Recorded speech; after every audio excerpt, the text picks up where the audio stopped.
Hi, good evening. Medyo maingay, pasensyahan nyo na. This is Buhay Ghetto. And today we took a leap of faith. Kumbaga, and we finally bought Gavin's first car. Okay, sorry na putol. Anyways, this is for documentation purposes. So ito ang unang minuto na nakuha namin ni Corolla na to. Naka Euro 1, naka green glass. Pero siyempre, yung seller okay naman, mabait.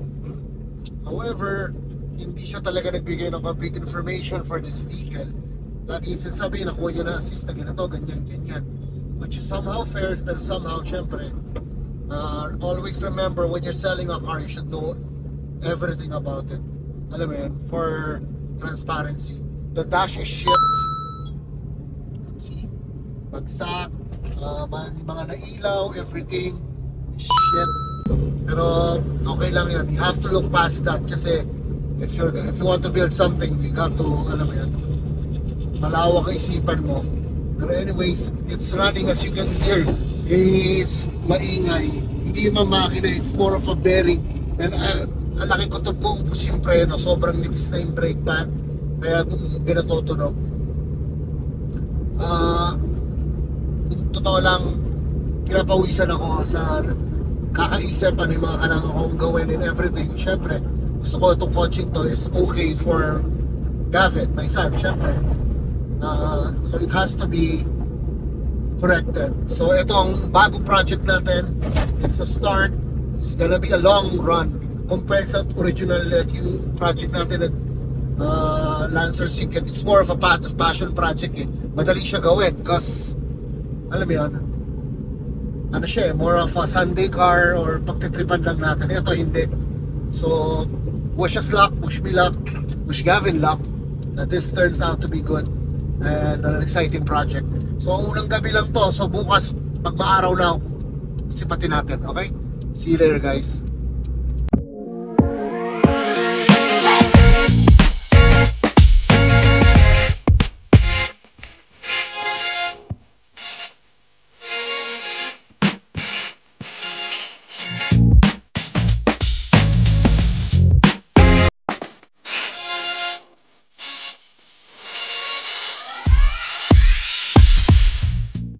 Welcome back, and we're currently driving it, and as sabi ni Mrs. sa likod, konting usok.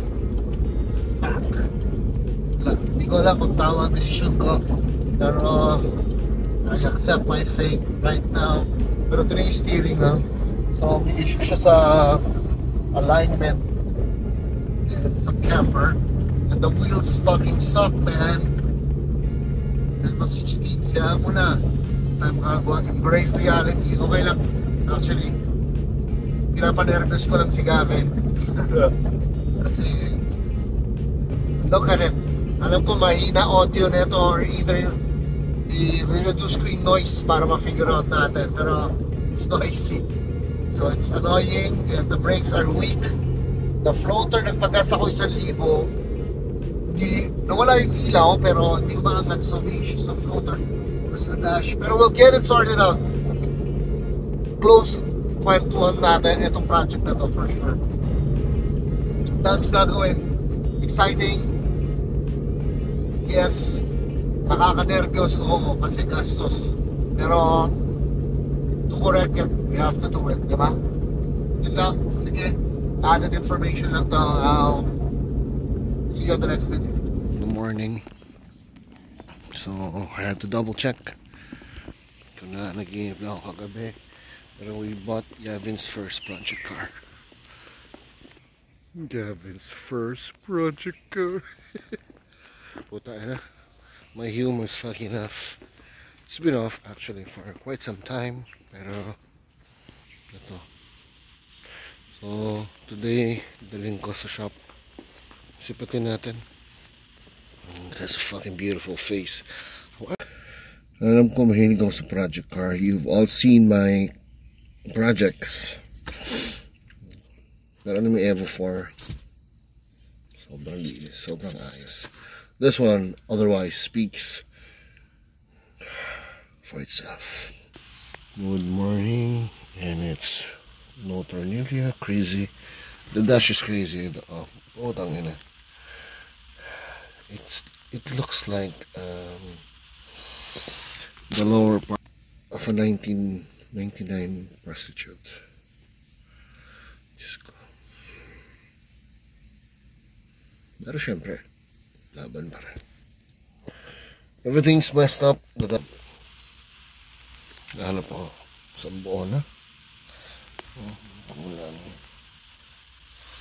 Mismatching. Broken.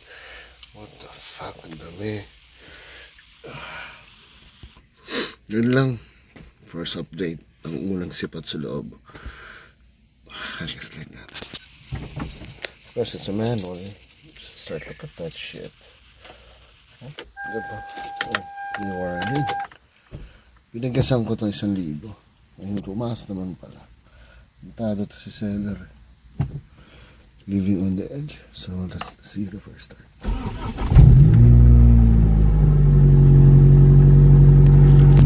Look at that head. Hear it back. 1600. So, let's start from there. Pero papatahimikin ko to. Gusto ko relax lang. Hindi natin kailangan ng barag.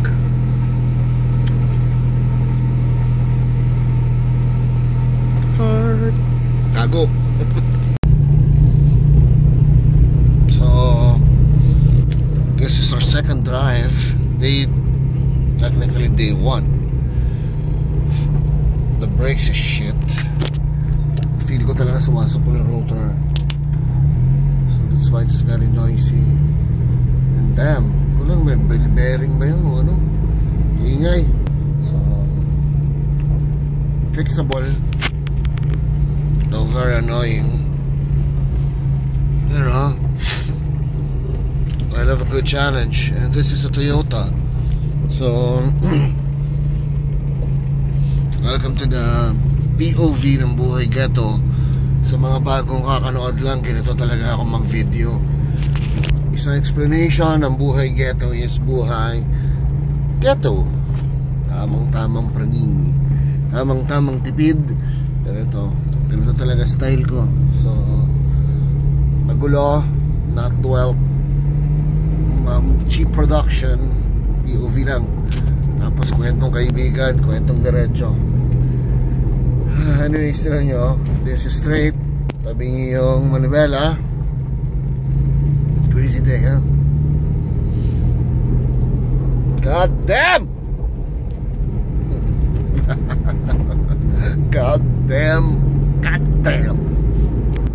Anyways, excited ako, pero yun lang, alam kong guduguin ako, yun, preno ako, matigas. Look at that beautiful chinelas. Damn. Yan na. Ito yung shop. Ano ba, actually una kong papaayos yung plaka po kay ina ng Jolobs ng color scheme. Hindi ko alam kung meron kayo alam na gumagawa ng plaka or nagre-replace. Hook me up. Let's get this car sorted out. So pinaka-car wash ko to. Tignan mo, tangina ko. The color is coming off. Squatter ang putang ina. Okay. Ang unang gagawin mo pag nakabili ka ng kotse is to change the identity itself. So, kahit mga basic gawin mo para mas matanggal mo na yung memories or ano man ang dating niya. Dito ka man basta buhay ka, pero kailangan ka pagtanggal. Basta LED and ano. Basta kang alamat.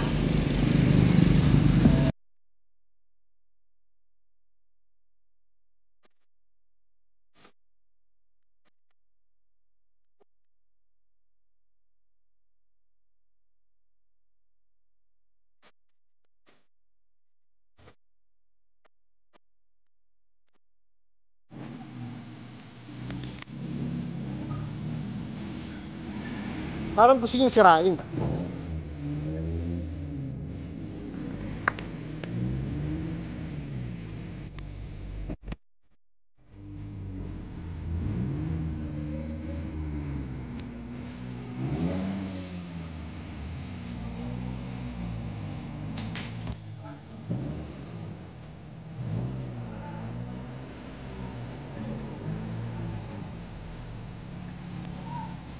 Okay, so kasama ko yung sergeant natin. Boss, Sir, gawin natin is pinturahan natin ang itim yun at subukan natin yan. Para magka-forma naman itong hangin. Linis-linis ko lang muna, sort out, check anong mga pwede, nag-inquire online. So yung mga kailangan na pyesa, ina, mahal pala ng chin nito. Chin spoiler for this one cost around 11,000, brand new. So antay-antay tayo surplus. Chinek ko yung ilalim, maluwag, so most likely wheel bearing and things like that. Ayan. So matakbo kami konting usok pag nire-rev ng todo. Pero wala naman siya pag consistent lang. So hindi pa natin napapa-change oil, linggo kasi ngayon So papacheck ko pa the fucking preno, wala pare. Putangina, hindi ko alam ang mga feelings ko towards the seller. Because when you buy syempre pag bibili kang auto, diba, nakikipagkwentuhan ka, pagsagot lagi nito, ay hindi ko alam yan, ganyan na nakuha ko, ay hindi ko alam, ganyan na nakuha ko. Risk na yun actually. It's a global risk pare, because wala siyang sinagot out of all my 1,000 queries. So medyo ganun ka na lang. Alam mo yun, makes you realize life. Pero yung risk, kasi gusto ko na ng Corolla and my son loves the Euro 1. So okay, good morning. Buha tayong kape para feel natin.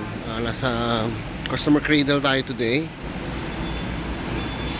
Kaninang umaga actually may video, sabaw pa ako nun. Pero ngayon I have my coffee.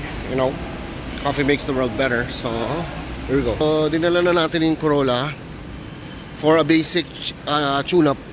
Kasi always when you buy a new car, make sure change all tune-up nyo at your own standards. Kasi fa-fucked-upin ka pag hindi mo alam gusto ko, at least sigurado ako, have it checked. Right now, ayan Tapos yung preno masyadong shot I feel na may off sa preno. Ang inang nipis So check ko na rin para less worry. And I'm actually really excited about this project. Though the fucking paint pare is less to be desired, pero ang ganda talaga ng Euro 1. Excited ako for my kid because feel ko ito mas maayos to kaysa mga kotse ko, kasi I worry about the safety and everything. Tayo kaya natin diskarte, sanay na tayo ito. So good luck. Having coffee na, sarap Gustos nga lang. So good luck, and I'll give you guys an update later. Bye.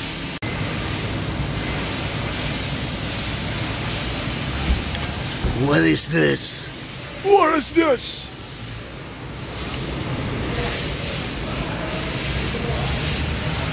Fucker. So good afternoon, day 5. The gang life. This homo. So kailangan na namin i-proper yung stance. Ito siya, si Gavin, siya yung magano ng kotse. So babaan namin ng konti lang to give it a proper look. Looks funny, to improve the ride. De joke lang, to make it look cool.